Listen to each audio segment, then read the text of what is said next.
Google wants you to order food from its search results, a brand new option for virtual reality enthusiasts, and Amazon's drones will hunt you down and then deliver your toilet paper. It's Friday, April 8th, and this is Crunch Report. Google's got a new treat for those of us who like our food ordering options. I certainly do anyway. If you have a hankering for delivery, Google Results now let users order food from 6 different companies: Seamless, Grubhub, Eat24, Delivery.com, Beyond Menu, and MyPizza.com. That one's new to me, directly from Google's search results, at least if you live in the US, just for now. So if you search for a restaurant that offers delivery through any of these providers, an option to place an order will now show up in the restaurant's Google information. Then you pick a delivery service, for example, Grubhub, and then you complete the order directly on Grubhub's site. Now, food delivery startups are becoming pretty big business. Around $600 million in venture capital funded them last year.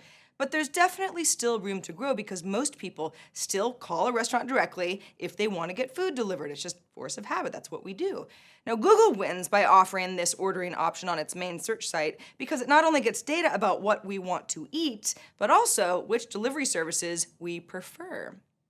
Earlier this week, we passed along word from Oculus that the Oculus Rift would be available to the public in the first quarter of next year. Oculus and Samsung's partner project, the Gear VR, launches later this year as well.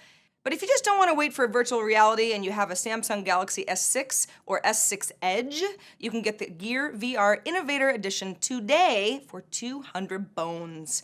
The Gear VR headset uses data from the S6, kind of like the brain, for operation as well as for the display.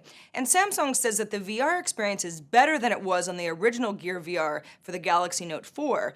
Because of the Exynos octa-core mobile processor in the Galaxy S6. It's just better.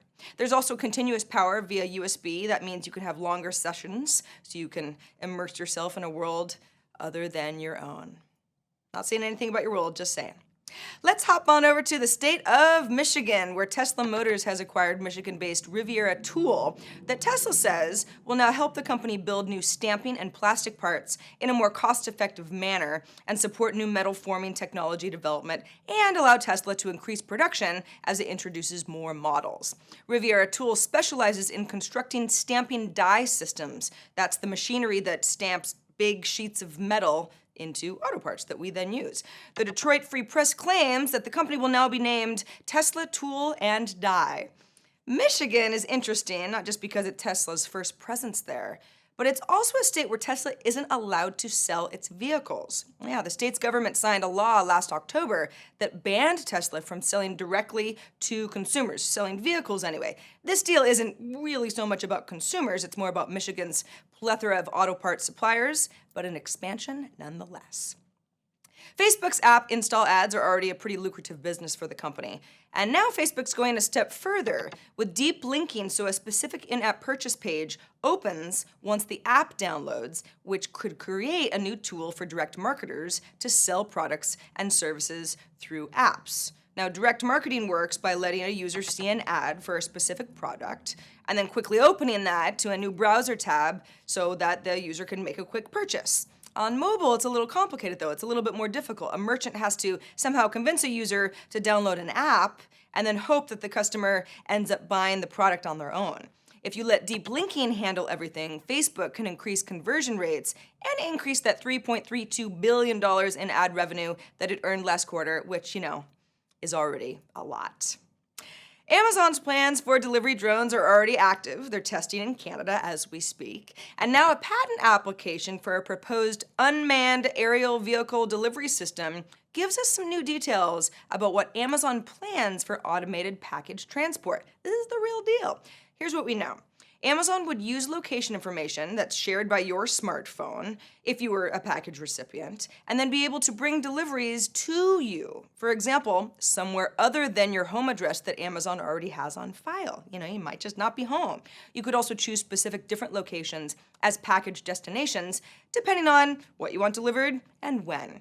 Which would definitely be better than having a delivery window, somewhere between 8 and 12 a.m. on the day of at a certain address, and then you have to stay at to make sure that you don't miss your delivery. I hate that.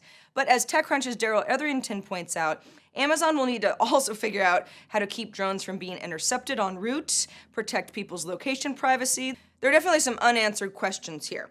The company's patent also details the sensors, the cameras, the radar, and other stuff to guarantee that the drones can land safely, and how it will monitor a drone's path so that it doesn't run into a human or other obstructions as it delivers your goods. And that is the report for today. That's the report for this week. I am Sarah Lane. We're going to be back in San Francisco on Monday. It's been fun being in New York, but gotta get back west. Crunch Report airs Monday through Friday at 7 p.m. Eastern, 4 p.m. Pacific, right here on TechCrunch.com, and we'll see you Monday. Yeah.